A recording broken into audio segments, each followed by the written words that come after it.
Notre cité se trouve dans les cieux. Chers amis de Mission Femme Lève-toi, bonjour, je suis heureuse de vous retrouver aujourd'hui pour ce 4e entretien sur le livre des Proverbes au chapitre 31. Nous allons examiner la mission de la femme qui enseigne, transmet, éduque. Pour cela, nous allons nous attarder sur le verset 26 qui est très intéressant. Tout d'abord, j'ai eu du mal à trouver une traduction puisqu'il y en a beaucoup de très différentes. Pas toujours évident pour un traducteur de saisir la pensée de l'auteur. D'autre part, il y a une phrase de psaume qui nous dit « Une fois Dieu a parlé, 2 fois j'ai entendu ». Il n'y a jamais qu'un seul sens à la parole de Dieu. Donc je prends maintenant la traduction liturgique que je vous lis. Sa bouche s'exprime avec sagesse et sa langue enseigne la bonté.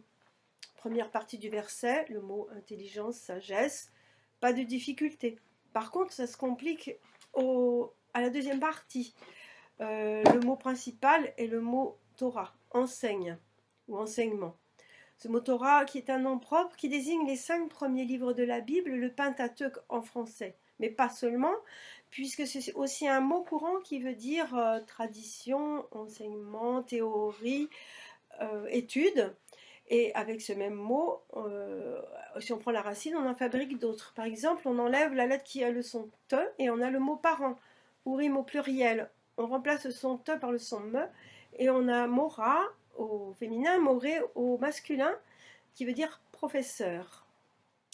Ce mot Torah nous dit que Dieu nous enseigne comme un père et que les parents eux-mêmes sont des éducateurs pour leurs enfants et ils peuvent être le relais entre Dieu et eux. Et nous arrivons donc à une nouvelle traduction de ce verset que je vous lis. La parole de Dieu est sur sa langue. Pas plus faux que de dire sa langue enseigne la bonté. Je continue maintenant avec le deuxième mot qui est associé à Torah, donc chesed, qui veut dire charité, bienfait, bonté. La charité, c'est l'amour de Dieu par excellence. Et la femme enseigne avec amour, et elle fait du bien avec sa parole. Et elle est aussi intelligente, et si elle est conduite par l'Esprit Saint et elle-même pétrie de la parole de Dieu. Je voudrais vous donner un autre exemple sur la langue qui est beaucoup plus difficile, plus triste, disons. C'est dans l'épître de Saint Jacques, au chapitre 3, vous pouvez le lire, c'est un chapitre tout entier sur la langue, mais la langue qui tue, la langue qui distille du poison. Cette même bouche qui bénit et qui maudit. Imaginez-vous chez vous, dans votre tuyau, dans votre salle de bain, si le tuyau d'eau courante était le même que celui des eaux usées, des égouts, ce serait vraiment invivable. Eh bien, dans notre vie aussi, c'est invivable si nous employons mal notre langue et notre bouche. Je vais vous donner maintenant un exemple d'une femme qui enseigne. C'est au chapitre 31, toujours. C'est le début du chapitre du verset 1 à 9 que vous pourrez lire vous-même, je vais vous le résumer. C'est le roi Lemuel qui transmet l'enseignement de sa mère. Tout ce chapitre 31 dans son entier a été transmis par un fils, c'est donc l'enseignement d'une femme.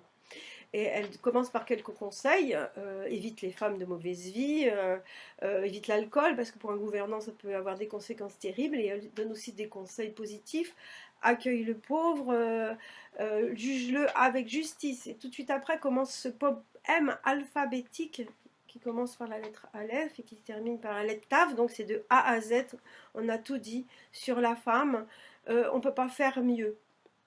Alors, que conclure maintenant ? Je vais vous lire un autre verset du livre des Proverbes, mais cette fois au chapitre 1, qui résume bien tout ce que nous avons dit aujourd'hui sur la femme qui enseigne. Donc versets 8 et 9, chapitre 1. « Écoute, mon fils, les leçons de ton père, ne néglige pas l'enseignement de ta mère. C'est comme une couronne de grâce sur ta tête, un collier à ton cou. » nos paroles sont importantes. Nous voyons avec quelle humilité le roi Lemuel a retransmis l'enseignement de sa mère, comme ça a été important pour lui. Tout ce que nous pouvons dire peut construire, structurer. Nous transmettons des valeurs. Tout ceci fait de nous des personnes accomplies. Et que de notre bouche sorte la parole de Dieu, que nos petites paroles soient des paroles d'amour qui transmettent la bonté de Dieu. Amen. Notre cité se trouve dans les cieux.